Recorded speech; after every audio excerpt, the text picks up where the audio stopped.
So a couple days ago, I made a patron video just kind of thanking everybody, and I told everyone who was a patron of mine to give me some films to review, because I wanted, I felt like I owed you guys. I have not been as involved with my Patreon as I should be, and I should be much more thankful for you guys. And Nicholson had reminded me I had never done his request for a movie called HardWare. And I was like, oh shit, man, I got to get to yours first then, because, wow, I feel like a dick. I got a bunch of patrons from that video, actually. A really good buddy of mine, Keen Gross, came in at the Final Girl tier level, which he's the first and only. And he gets to review an entire series, not Amityville. Now he'll pick Amityville because he's a dick. No, he's awesome. We also have Robert and Kimberly Knapp. I think that's how you say your names, right? Robert's been awesome. He's come into my horror group, and he chats in there a decent amount. Awesome guy. Him and his wife watch and get all excited supposedly when their names are said. So there you go, guys. Get excited. I appreciate it. We also have another guy named Corey White who just joined as well, and he requested a movie here, so I'll be getting to that. Freaking The Guest by Adam Wingard, so I will be on that very, very soon. But pause had to be first. And I forgot to even mention Ray Robinson's name in the patron video. And I don't know, because it wasn't on the list when I was looking. The fucking app is broken, I'm telling you. I looked through the whole list of people's names. Ray was not on there. So I don't know what the hell. I have to go back. Maybe I missed it.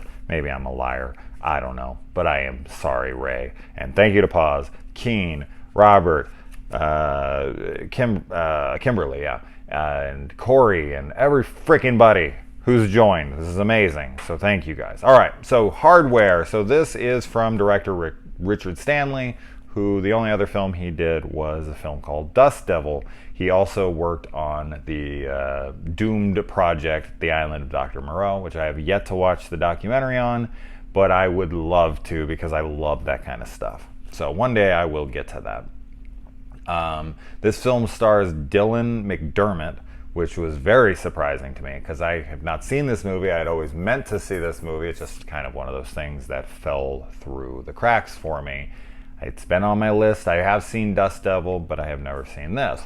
And so when I was watching this movie, one thought the entire time: this is a cult film all the way. Like, this is the perfect example of what a cult movie is. It's eccentric, it's weird, it's aesthetically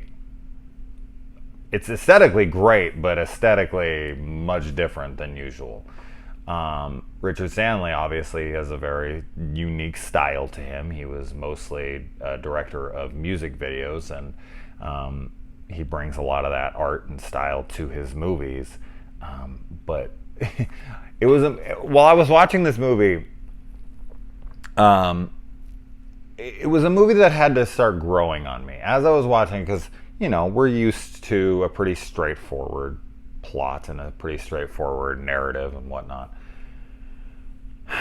This film is so odd and eccentric and confusing at times that I was like, what the fuck has Paz got me into?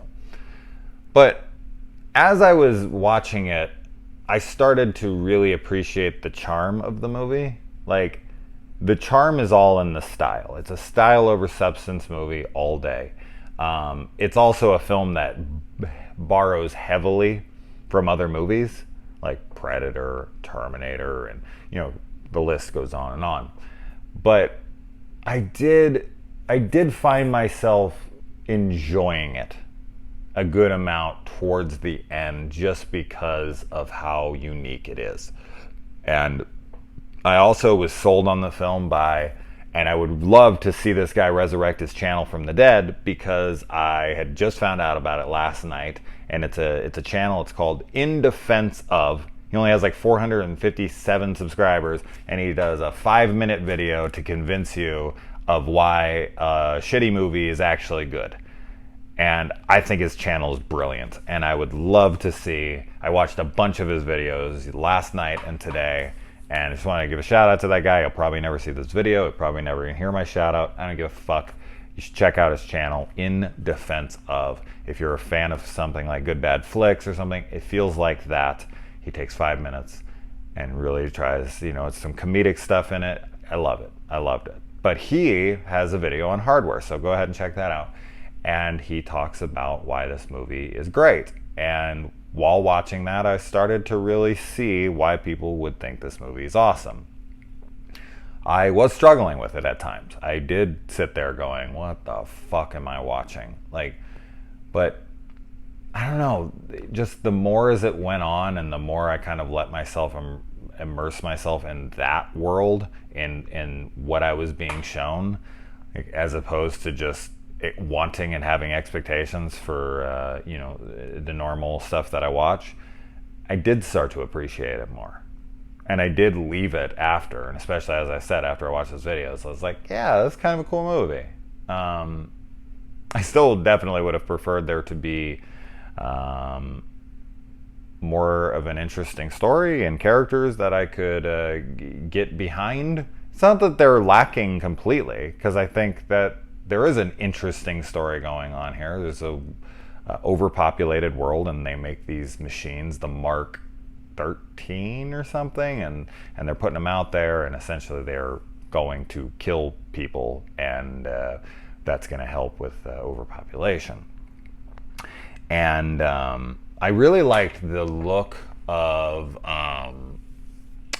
everything. I thought the set dressings, like the set design, all that, the way everything was put together, it felt dirty and lived in, and I really appreciated that, because you can tell this was really low budget, but it just felt like a real post-apocalyptic world, albeit, over the top, of course, as most of these 80s and early 90s post-apocalyptic films are, but still, I did find the charm in it, and I did like the look of everything. As I said, I think aesthetically, all around, the movie's awesome. But if I'm trying to go off of it from like a story, that's tough. I loved the pervy neighbor next door, played by frickin' Porkins himself from Star Wars. I was like, is that fucking Porkins? Holy shit, man. I thought it was so funny to see him in this movie. And all right, so we got some radio announcer here in the opening. Kind of reminded me of, most of you probably have no idea what the fuck I'm talking about, but My Chemical Romance's album. The very first thing, Killjoys, make some noise. The way that I say, because that's all about a post-apocalyptic world that they live in. The whole album's about that. Kind of feels like that. I'd be curious on their inspiration. And I thought it was, because the movie's very heavily heavy metal music inspired. There's tons of rock music throughout, and Lemmy even has a cameo here, and he plays them a tune. He's like, oh, you want to hear some music or something? He puts on Ace of Spades for them. I thought that was cute.